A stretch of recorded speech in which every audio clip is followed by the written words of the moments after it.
Transmedia forum आपका स्वागत करता है। लाइक एंड सब्सक्राइब कर दीजिए। चाइना की चोरी एक बार फिर से पकड़ी गई है। ऐसा मैं क्यों कह रहा हूँ, इसके बारे में देख लेते हैं। चाइना ये जो चोरी छिपे अपना जो ड्रोन है, जिसका नाम है विंग लॉन्ग 2, ये जो ड्रोन है लीबिया में भेज रहा था वाइन टरबाइन के नाम से। वाइन टरबाइन के नाम से वो जो कंटेनर भेज रहा था, उस पर wind turbine material spare parts लिखे हुए थे, और उसमें ही चाइना छुपा के अपना जो विंग लॉन्ग 2 ये जो सर्विलांस और कॉम्बैट ड्रोन है, इसको लीबिया को इनलीगल तरीके से इसको लीबिया को भेज रहा था, ताकि लीबिया में जो सिविल वॉर चालू है उसमें ये यूज किया जा सके, जिसको इटली की जो कोस्ट गार्ड है और इटली का जो फाइनेंशियल टास्क फोर्स होता है, फाइनेंशियल फोर्स है, या इटली की जितने भी सिक्योरिटी कंसर्न्स है, उसने जाके पकड़ लिया है, साइज कर लिया है। और इंटरनेशनल मीडिया में बहुत ही ज़्यादा अब चाइना की किरकिरी हो रही है, क्योंकि ये जो फोटो और वीडियोस रिलीज किए गए हैं इटली की अथॉरिटी की तरफ से, वहाँ पर चाइना का जो विंग लॉन्ग 2 ये जो सर्विलांस प्लस कॉम्बैट ड्रोन है, इसको दिखाया गया है। अब इटली और लीबिया कहाँ पर है, ये सबसे पहले मैं आपको दिखा दूं।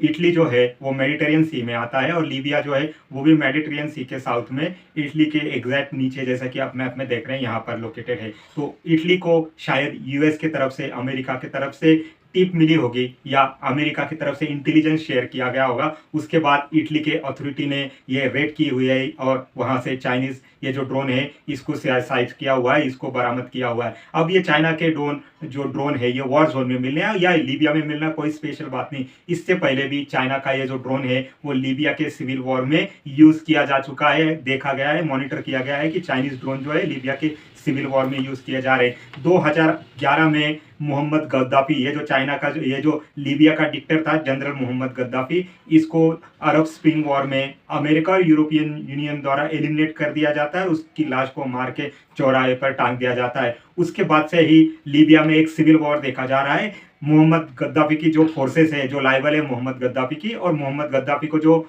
सत्ता से बाहर करने चाहती थी वो फोर्सेस, उन दोनों में 2011 से ही जमकर लीबिया में खून खराबा हो रहा है। बहुत ही ज़्यादा सिविल वॉर सिचुएशन में लीबिया जूझ रहा है। तो इसी सिविल वॉर सिचुएशन में, इसी बैटल ग्राउंड में चाइना भी अपने जो ड्रोन्स है या अपने जो फायर आर्म्स है उसको टेस्ट करना चाहता है, क्योंकि चाइना जितने भी फायर आर्म्स बना रहा है और जितने भी मटेरियल्स बना रहा है फायर वॉर लाइक सिचुएशन में, अब चाइना के इधर युद्ध होने वाला नहीं है, क्योंकि चाइना अपने आस पड़ोस में बैटल ग्राउंड चाहता नहीं है। तो चाइना इस अपने जो वॉर मशीन है इसको कहीं ना कहीं टेस्ट करना चाहता है। इसलिए हम देखते हैं कि चाइना के जो ये बनाए हुए मशीन्स है, ये जो चाइना के ड्रोन या मिसाइल्स वगैरह होते हैं, कहीं ये पाकिस्तान के हाथ में दिखाई देते हैं, कभी ये अफ्रीकन कंट्री लीबिया में, या कहीं ये यूक्रेन वॉर में दिखाई देते हैं। अब ये जो सिचुएशन है, अब ये थोड़ा सा हम चाइना का ये जो विंग लॉन्ग 2 है इस ड्रोन के बारे में जान लेते हैं। ये सर्वाइलेंस प्लस ये जो है कॉम्बैट ड्रोन है, इसकी जो वेट है 4200 केजी है, और ये टोटल 12 मिसाइल्स या 12 बम अपने साथ लेके जा सकता है। साथ ही साथ इसकी जो कॉस्ट है वो बहुत ही ज़्यादा कम है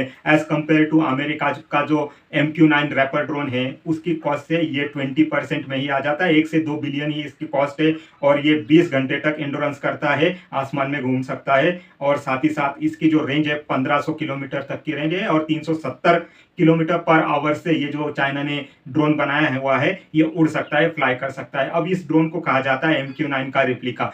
चाइना ने ये जो बनाया हुआ विंग लॉन्ग 2 ये ड्रोन है, ये MQ-9 को ध्यान में रखते हुए और उसको ही कॉपी करके बनाया गया ड्रोन है, ऐसा विशेषज्ञ बताते हैं। ऐसा जितने भी ड्रोन के बारे में नॉलेज रखते हैं उनका कहना है कि चाइना ने MQ-9 रिप्लिका की ही कॉपी बनाई हुई है। खाली इसका जो कॉस्ट है MQ-9 के 20% के बराबर से है, $1-2 बिलियन में ही मिल जाते हैं। इसीलिए बहुत सारी कंट्रीज या बहुत सारी फोर्सेज जो है ये चाइनीज मटेरियल ले लेती हैं। बट जब वो एक बार चाइनीज मटेरियल ले लेती हैं, उसके 2-3 साल बाद जब इस मटेरियल का मेंटेनेंस का रख रखाव का बात आता है, तो चाइना अपना पल्ला झाड़ लेता है। चाइना मेंटेनेंस में और रख रखाव में वैसा ध्यान नहीं देता है कि जैसा दूसरी कंट्रीज वगैरह जब अपना मटेरियल बेचती हैं तब ध्यान देती है मेंटेनेंस वगैरह में। इसी की वजह से हमने देखा है कि चाइना का जो वेपन्स एक्सपोर्ट मार्केट है वो बहुत ही ज़्यादा कम हुआ है, क्योंकि पिछले 5-10 साल में जो चाइना के मार्केट की हाइप हुई थी, मटेरियल जो चाइना बेच रहा था वॉर रिलेटेड जो भी उसके वेपन्स थे उसमें बहुत ही ज़्यादा हमने हाइप देखी थी। अब वो धीरे धीरे कम होती दिखाई दे रही है,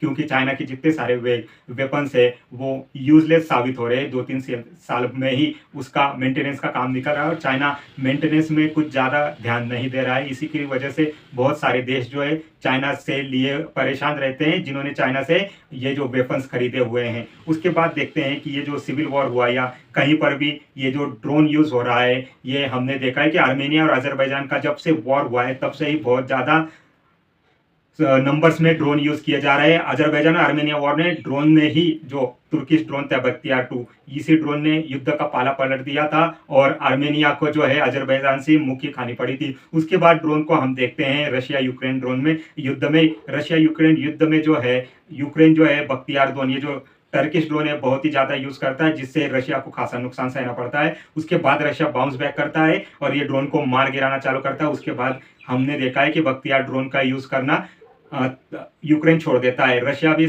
ईरान से ड्रोन खरीदता है शायद, और यूक्रेन पर बहुत ही ज्यादा इस ड्रोन की बारिश करता है। उसके बाद यूक्रेन भी प्लान करके इस ड्रोन को मार गिराना चालू करता है, तो शायद ड्रोन का यूज करना भी रशिया कम कर देता है। अब ये जो 21st सेंचुरी का वॉर है, ये ड्रोन पर ज्यादा लड़ा जा रहा है, क्योंकि as compare to fighter plane या हेलीकॉप्टर, उसमें ह्यूमन कैजुअलिटीज की पॉसिबिलिटी बढ़ जाती है। बट ड्रोन जो ऑपरेट कर रहा है वो ऑपरेटर 100, 200, 500 किलोमीटर दूर बैठा होता है और वहीं से अपने वर्क स्टेशन से इस ड्रोन को ऑपरेट करता है। ये ड्रोन अगर युद्ध में लैप्स भी हो जाता है, लॉस्ट भी हो जाता है या मार गिराया जाता है, तो भी ऑपरेटर को कुछ भी नहीं होता है। ऑपरेटर दूसरे ड्रोन से उस टारगेट लोकेशन को एलिमिनेट कर सकता है। इसी की वजह से आने वाले समय में ड्रोन युद्ध जो है या युद्ध में ड्रोन की जो यूज है वो बहुत ही ज्यादा बढ़ने वाला है। इंडिया के लिए भी ये कंसर्न का एक सब्जेक्ट रहने वाला है, बिकॉज इंडिया अभी ड्रोन के मामले में बहुत ही ज्यादा पीछे है। इंडिया ने अभी एक इकोसिस्टम ड्रोन के लिए बनाया नहीं है, ताकि वो अपना पड़ोसी जो देश है चाइना या पाकिस्तान, इनको कंपेयर कर सके। चाइना ड्रोन के मामले में बहुत आगे बढ़ चुका है। चाइना अपने ड्रोन जो है पैसिफिक ओशियन में, स्पेशली ताइवान और जापान में भेजते रहता है और उनका रेकी सर्विलांस करता रहता है। पिछले साल ही हमने देखा था, 2-4 महीने पहले ही, इंडिया ने भी एक चाइना से जाता हुआ कंटेनर, पाकिस्तान को जाता हुआ कंटेनर साइज किया था, उसको पकड़ा था, जिसमें सीएनसी की मशीनें दी गई थी। डिस्क्रिप्शन दिया था सीएनसी की मशीनें, पर एक्चुअली में वो बैलिस्टिक मिसाइल बनाने के मटेरियल्स थे या न्यूक्लियर बॉम्ब बताने के लिए मटेरियल्स थे। तब इंडिया ने ये जो मटेरियल है, ये जो कंटेनर्स है, इसको पकड़ा हुआ था। उसके पहले इंडिया ने 2020 में भी ऐसा ही चाइना के द्वारा पाकिस्तान को सप्लाई होने वाला मटेरियल जो था बैलिस्टिक मिसाइल के लिए, दूसरे लेबलिंग के साथ भेजा जाता था, वो पकड़ा हुआ था। तो चाइना ऐसा जो काम है वो बहुत ही ज्यादा कर रहा है, और स्पेशली अमेरिका की अब तिरछी निगाहें चाइना पर पड़ी हुई हैं। तब से अमेरिका चाइना जो मटेरियल जहां जहां इनलीगल तरीके से भेज रहा है उसको सैंक्शंस कर रहा है। अमेरिका की चाइना की कंपनीज पर अमेरिका ने बहुत ज्यादा सैंक्शंस लगा दिए हैं। इसलिए चाइना का अब बिजनेस करना है या चाइना को फॉरेन कंट्रीज को डायरेक्ट मदद करना या इनडायरेक्ट मदद करना, इसमें बहुत सारे रिस्ट्रिक्शंस आ गए हैं। अब आने वाले समय में हम चाइना और अमेरिका का एक डायरेक्ट कन्फ्लिक्ट देखने वाले हैं। इसमें कौन बाजी मारता है ये तो आने वाला समय ही बताएगा। आप मेरा channel transmedia forum like subscribe कर दीजिए। Thank you very much.